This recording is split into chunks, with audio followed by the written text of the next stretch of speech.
Larry Bird is almost 70, and how he lives is tragic. The man who once dominated basketball courts can barely jog anymore. His body won't let him do more than that. But what this legend accomplished on the court, nobody else could match it. They called him the brain on the basketball court. Larry Bird played chess while everyone else played checkers. He could see plays before they happened.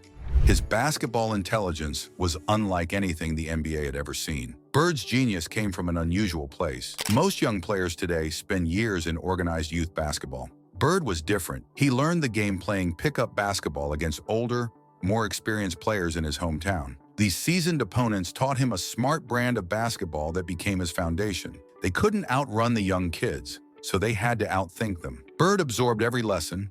This early education shaped Bird into the greatest touch passer in NBA history. He had laser vision that could thread the ball into the tightest windows. His anticipation was so good that he would start making passes before he even caught the ball. Between 1984 and 1988, his turnover rate placed him in the 78th percentile among comparable playmakers. He was efficient and deadly. Bird's off-ball movement was legendary. He's often called the best off-ball forward in NBA history. Constant spinning, cutting, banging, and boxing out made him a nightmare for defenders. This relentless activity helped his rebounding numbers peak in the 91st percentile among players who also shot three-pointers. The Celtics used stacked sets to let Bird fly off screens for catch-and-shoot opportunities. His defensive genius came from anticipation, not athleticism. Early in his career, Bird's combination of perpetual motion, court awareness, and substantial frame made him a fringe all-defensive player. His 360-degree vision enabled rapid reactions to help teammates. The same anticipation that guided his passing made him an outstanding disruptor of passing lanes. As Bird aged, his defensive effectiveness shifted entirely to his mental game. In his final 3 seasons, his defensive contributions depended almost entirely on anticipation, good hands, and sound positioning. This showed how elite basketball intelligence can compensate for declining physical attributes. Bird's shooting was pure artistry. His reputation as one of the greatest pure shooters was built on his ability to convert challenging shots from any position on the court. What made his shooting special was its somewhat unorthodox form. His body was often turned slightly sideways rather than squared to the basket. Despite this unconventional appearance, Bird had perfect hip, shoulder, and elbow alignment. He meticulously pointed his dominant hip directly toward the basket. This aligned precisely with his shooting shoulder and elbow. This unique alignment gave him enhanced control over both direction and power. His shooting elbow consistently pointed toward the basket, regardless of how he received the ball. Bird also used a window guide hand technique. He moved his set point up and over to create an unobstructed view of the basket for aiming. This distinctive style prioritized accuracy and consistency above everything else. The effectiveness of Bird's unorthodox form challenged conventional wisdom. While it deviated from standard techniques, he achieved remarkable consistency. His personal mastery of specific alignments effectively minimized error. Being different didn't mean being ineffective.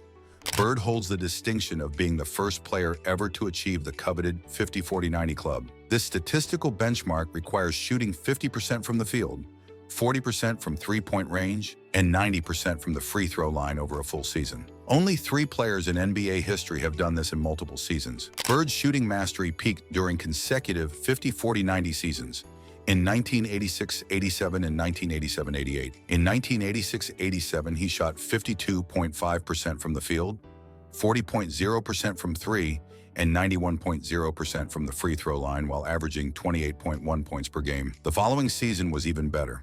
He shot 52.7%, 41.4%, and 91.6% while averaging 29.9 points per game. Then came the beginning of the end. In the summer of 1985, Bird was shoveling gravel to build a driveway at his mother's house in French Lick, Indiana. Despite his multi-million-dollar contract, Bird chose to do this physically demanding work himself. This seemingly innocent activity would haunt him for the rest of his career. The gravel incident caused immediate severe back pain and significant loss of mobility. Sharp jolts shot down his leg. He couldn't play basketball for 3 weeks. The problems never went away, but the gravel incident wasn't the whole story. Bird had a pre-existing genetic issue with his back. The canal through which nerves passed in his spine was naturally narrow. This made him inherently prone to having a bad back. His doctor said it was the beginning of a process, not a single catastrophic event. Bird's severe back problems were fundamentally rooted in this congenital condition. His surgeon expressed genuine surprise that he managed to play professional basketball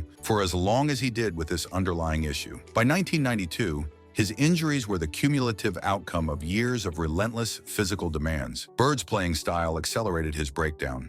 He repeatedly dove into stands for loose balls. He engaged in physical battles with much larger 7-footers. He frequently hurled his body onto the court. The L4 vertebra in his lower back became compressed and twisted on the L5 vertebra, trapping a nerve. Unstable bones pressed against nerves, causing piercing, burning pain that radiated down his leg. The physical toll was immense. Bird spent nights in a back brace. Sometimes he rode a stationary bike for an hour before games just to loosen up his back. Medical professionals worked desperately to keep him playing. Physical therapist Dan Dyrek spent considerable time manipulating Bird's spine to alleviate pressure on nerves. Dyrek begged Bird to retire due to the severity of his condition. Bird's own words revealed his awareness of the inevitable. Early in his career, fellow NBA player Artis Gilmore warned him, "You're really a good player, Larry. You're going to be great, but if you keep playing the way you're playing, you're not going to last long." Bird admitted the truth in this observation. "I knew it. I knew I wasn't going to last long. I knew I was breaking down, but I couldn't play any other way." Following the 1985 back injury, Bird was never quite the same. He consistently played through pain, entering a downward spiral that required multiple operations. In his final season, 1991-92, his back limited him to only 45 games. Even in constant pain, he produced an all-star caliber stat line, averaging 20.2 points, 9.6 rebounds, and 6.8 assists. Bird famously said, "Every time I would play, I was wondering if I was going to be in a wheelchair." This quote captures the extraordinary physical challenge he endured throughout his career. Beyond his chronic back issues, Bird faced other injuries that collectively eroded his athleticism.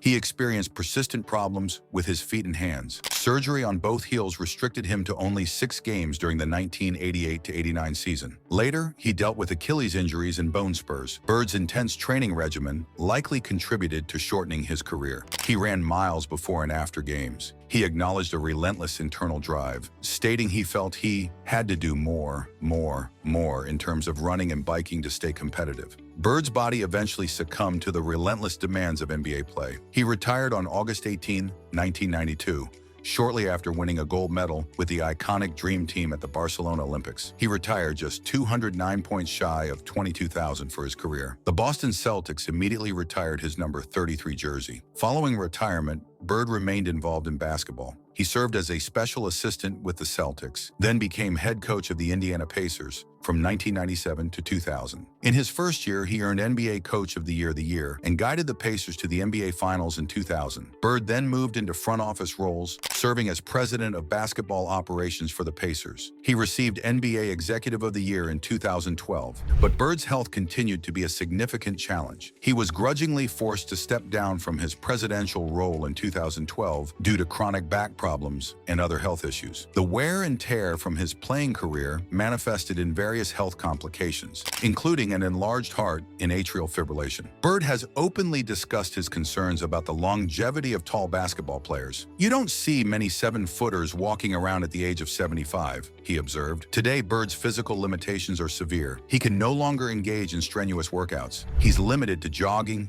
and using a sauna because his body won't let him do more than that. This continued struggle with chronic health issues underscores a profound reality. The cost of elite athletic performance can extend far beyond playing years. Larry Bird's story is ultimately one of triumph over limitation. He revolutionized basketball with unparalleled intelligence, laser court vision, and masterful passing. His unorthodox yet perfectly aligned shooting stroke set new standards for efficiency. Despite chronic pain and debilitating injuries, his remarkable resilience allowed him to play through immense suffering. Bird compensated for lack of explosive athleticism with an unmatched mental game and relentless pursuit of perfection. The Hick from French Lick remains an icon, revered not just for championships and accolades, but for his profound understanding of basketball and enduring battle against the physical toll of greatness.